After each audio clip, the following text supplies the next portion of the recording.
अगर मैं आपसे कहूं मिडिल ईस्ट में हो रही वॉर एक कॉन्स्पिरेसी है, उससे ज्यादा कुछ नहीं, तो आप क्या कहेंगे? ये चीज समझने के लिए आपको 1979 में जाना पड़ेगा, जब ईरानियन रेवोल्यूशन हुआ। ईरानियन रेवोल्यूशन होने के बाद ईरान और इजराइल एक दूसरे के कट्टर दुश्मन की तरह सामने आए and they have launched proxy war against each other.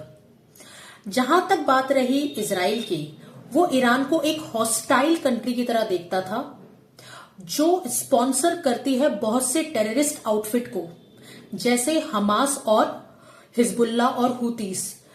Hamas और हिजबुल्ला खासकर ये दो ऐसे टेररिस्ट आउटफिट है जो इजराइल पे कॉन्स्टेंटली अटैक लॉन्च करते हैं। साथ ही साथ जब ईरान की बात आती है तो ईरान एक ऐसा देश है जो इजराइल को एक ऐसे स्टेट की तरह देखता है जो न्यूक्लियर स्टेट है, जिसने कभी नॉन प्रोलिफरेशन ट्रीटी साइन ही नहीं करी। साथ ही साथ ईरान का मानना है कि उसके पास कुछ सीक्रेट आर्सेनल है जो इजराइल ने कभी दुनिया को बताया ही नहीं। ये सब देखते हुए ईरान अपना न्यूक्लियर एनरिचमेंट प्रोग्राम शुरू करता है, जिसे वो एक्ट ऑफ डिटरेंस की तरह देखता है, लेकिन Israel is a act of aggression की तरह देखता है। क्यों? क्योंकि अगर ईरान के पास न्यूक्लियर वेपन्स आ जाएंगे तो वो सच में एक एग्जिस्टेंशियल थ्रेट हो जाएगा इजराइल के लिए। अब इस चीज से डील करने के लिए इजराइल और यूएस दोनों साथ में आते हैं और इकोनॉमिक सैंक्शन डालते हैं ईरान पे। साथ ही साथ ईरान की टॉप लीडरशिप और टॉप साइंटिस्ट को असैसिनेट किया जाता है और उन पर कांस्टेंट साइबर अटैक होते हैं ताकि उनका न्यूक्लियर प्रोग्राम नीचे गिर जाए। आखिरकार हार के ईरान यूएस से डील करता है, जिस डील का नाम होता है joint comprehensive plan of action.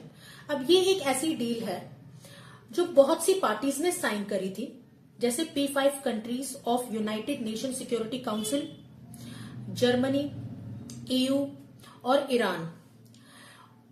इस डील के तहत ईरान को 3 चीजें करनी थी। पहली, अपना न्यूक्लियर एनरिचमेंट को फ्रीज करना, यानी एक लिमिट के बाद वो न्यूक्लियर एनरिचमेंट नहीं कर सकता। दूसरे, अपने न्यूक्लियर स्टॉक पाइल को रिमूव करना।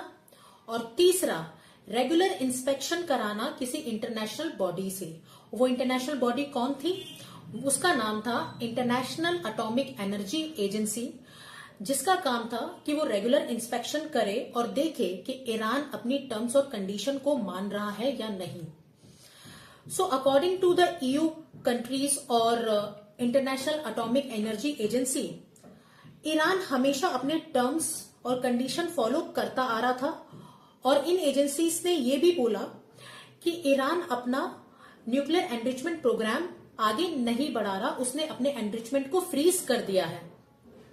तो फिर ऐसा क्यों हुआ कि 2018 में ट्रंप पावर में आते हैं और तुरंत उस डील को कैंसिल कर देते हैं और दोबारा 2019 में ईरान पर इकोनॉमिक सैंक्शन डाल देते हैं।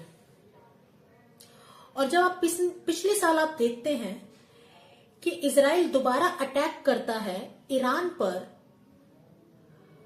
उसकी न्यूक्लियर साइट्स पर, और बाद में यूएस को भी इन्वॉल्व करता है। और अभी आपने न्यूज में देखा होगा फिर से, जेनेवा टॉक्स में यूएस और ईरान की डील होने ही वाली थी और इस डील के तहत ईरान सारी शर्तों को मानने के लिए तैयार था, लेकिन कुछ ही दिनों बाद यूएस और इजराइल ने मिलकर अटैक कर दिया ईरान पर। तो ये सब देख के आपको आइडिया हो ही गया होगा, it is not about nuclear enrichment, it is about power.